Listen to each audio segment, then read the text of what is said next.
Hey guys, it's me, CEO Clone Commander here, and welcome back to another video. Here today, I am doing the third episode, well, technically the fourth, of Building D-Day in LEGO. Now, for those of you who are wondering who didn't see my live stream last weekend, that was part 3. Sadly, I had to delete it. There was some stuff I didn't want showing, and so I had to delete it. So, apologize for that, but this is technically week 4. That's what I'm going to call it. So for those of you who didn't see week 3, I apologize. Didn't do much. We just got this crater right here in. You can kind of see it. And that's about it. It was a 45-minute live stream. Like I was telling people in the live stream, these episodes usually take me 3 or 4 hours to make, and then I cut them down and edit it all down to 15 or 20 minutes. So that's why I didn't get much progress done. Sorry. But the main point of last episode was to show the vehicles, which I will do in this episode as well, just because some of you may not have seen that last live stream. But we have 2 craters here, the final positioning of the 2 craters that I will have. As you can see, we have some tank traps. I will probably need to order a few parts to get it. Hopefully the people I'm buying the bodies that I'm going to be brassoing to put on decals for the figures. Hopefully the person I'm buying that from has some of these 1x1 round cylinder parts so that I can build more of the tank traps, because that's one of the most iconic things of D-Day, and I want to have them scattered all out throughout this entire beach area.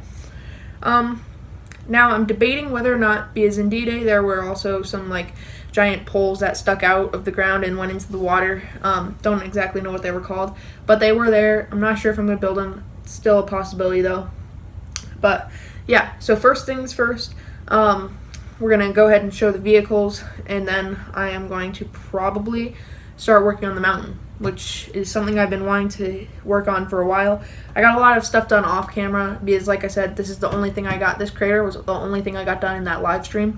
I decided to fill in the rest of it back, finish this crater here, and I think it all looks really good. So I'll give you a close-up of everything, and then we'll start working on the mountain. So let's go ahead and get into that. Alright guys, so the first vehicle I will be showing you guys is the Higgins boat. First off, people have been asking, why is it so short? Can't you make it a little bit longer? They've been saying it doesn't look good, it's too short. I apologize. As you can see, nothing else will fit. This is the most space I can fill with this. So for those of you who wanted it bigger, I apologize. I can't. It's just not going to be able to happen, but that's it. With that out of the way, some of the features on this, of course, the front ramp can go up and down, and then these hatches can open and close. See if I can get this here. I'll open the other one because the magazine of the gun is in the way, but they both do open and close, which is nice. And then we just got some nice shaping all around it. So that's the Higgins boat. Move that out of the way. Next, we have the Cubo wagon, which will be up in the town. This was partially custom, partially a design of another YouTuber. I will tell the name at the final review of the mock, but it's a very nice build, I think. I think it came out good. So, yeah. So that's, of course, like I said, this is partially my design, partially another YouTuber's. Let's get that out of the way. Next up, this was like a 5-minute build. I was putting away the parts when I was building the tank, which I'll show you next. And I saw the 2 wheels, and I decided to start building. And this literally just took me 5 minutes. It's pretty, I say it's pretty good. This will be pulled behind the Cubo wagon. There will be like a caravan above in the town, going down the street. And this will be being pulled by the Cubo wagon. And so we basically just have the little bit of like where they load in the shells here, and then it fires off, and as you can see, these do fold in and out. So these would be used for stability, because since it is on wheels, if they didn't have them when they shot, it would just roll them back and forth. So they put those there, and it kind of wedges them in place. So with that out of the way, last but not least is the Panzer IV tank. Again, partially my design, partially not. I do need to still order the tracks from Brickmania. Just don't have the money right now. It's $30 to get those, which is very expensive, but I'm going to do it anyway. So something's getting in the way over here of this turning. Don't know what. Sorry, something was getting in the way of turning. Do you see that? I'll try to figure that out sometime else. That's not really important for now. But that's about it for the vehicles. Now we are going to go ahead and get on with the time lapse of the mountain. I'm not going to finish it in the time lapse. I'll probably just do a little bit of it in the time lapse, and then the rest I'll finish off camera. But let's go and get into it.